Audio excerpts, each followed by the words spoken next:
Hello and welcome to your 2025 now and the rest of 2025 reading, Sagittarius. I wasn't going to do these because I have been busy writing various projects, but I have reached a point in the year now where I'm able to free up a little bit more time, and I thought, yeah, I'm going to do some readings because it's a great time mid-year to look back and look forwards, right? So let's see what the rest of this year has in store for you, Sagittarius. Now and the rest of the year, Saggy, what is in store for you now and the rest of the year? I'm going to pull 3 cards to start. One's just come out. Now and the rest of the year for you, Saggy. Now and the rest of the year for you, Saggy. What do we need to see for you, Saggy, now and the rest of the year? We have the 5 of Wands here. I've just noticed for the first time ever that there's a couple of people wearing face masks in this one. How interesting, hey? Knight of Wands in the reverse. And the 8 of Wands. So for you, Sagittarius, at this time, there is a call to slow down. Like, what's that phrase? Oh, slow your horses. Is that how it goes? Hold your horses, I think. So here we have the Knight of Wands in the reverse, literally holding his horse back a little bit, right? Hold your horses. Because there's things that need to be worked out. Okay? Here there is a battle. It doesn't necessarily mean there's a fight, but there's stuff that's going on, stuff that needs to be worked through, stuff that needs to be worked out. And so you may want to charge ahead, like now, but there's still stuff going on. There's still discussions and processes and procedures to take place, right? Things are happening, but you're in the thick of it. And it's only when that's been worked out that you'll be able to move forward. And then we see the 8 of Wands, which is talking about that forward movement. So there's a little bit of stuck energy at the moment for you now, Sagittarius, and that's okay. The 5 of Wands is such an interesting card coming up to show me that stuckness. So I'm going to pull some more cards because that's not a card I would usually kind of equate with stuckness per se. It just feels like there's stuff going on that's preventing you from moving forward right now, Saggy. But moving forward is on the table and on the cards.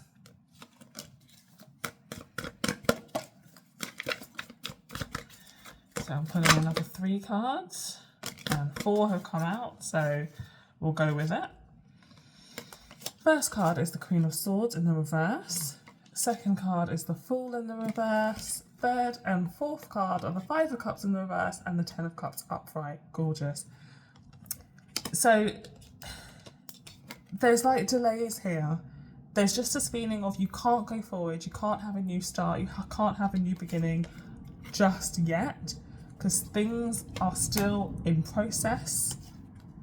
Once the process is done, you can move forward into this 10 of Cups energy.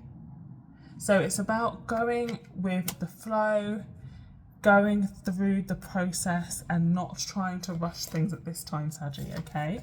It's like there's a divine order, there's a divine flow, and your job at this time is just to allow yourself to go with it, knowing that it's for your highest good and it will come out exactly the way it's supposed to, right? That phrase, it will come out in the wash. That first 5 of Wands that we saw is that like wash in the washing machine, and this is letting us know that it will come out. 2 of Swords, stagnation, not quite knowing what the future holds, not quite knowing what's going to happen, but embracing that dark new moon energy, allowing yourself the peace that can come from accepting the uncertain, and then preparing yourself for when that wheel turns. In sitting in that space of stasis where you're not quite sure what's going to happen, you're giving yourself the time for the divine to change things, to move things. And in doing that, you will experience a rebirth of sorts. We have the Judgment card here coming out in the reverse. So this is interesting because I would expect to see it upright as that new chance, as that new beginning. But there is still a little bit of stagnation here because I do still think that the journey ahead might be a little bit more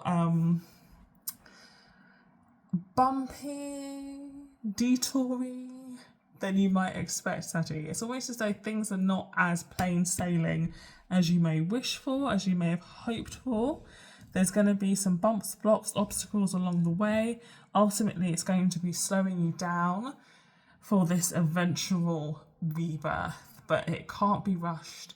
It needs to happen at the right time. So there's really a lot of divine energy at force and at play here for you, Saggy, where things are being worked out not necessarily on your time, but on divine time.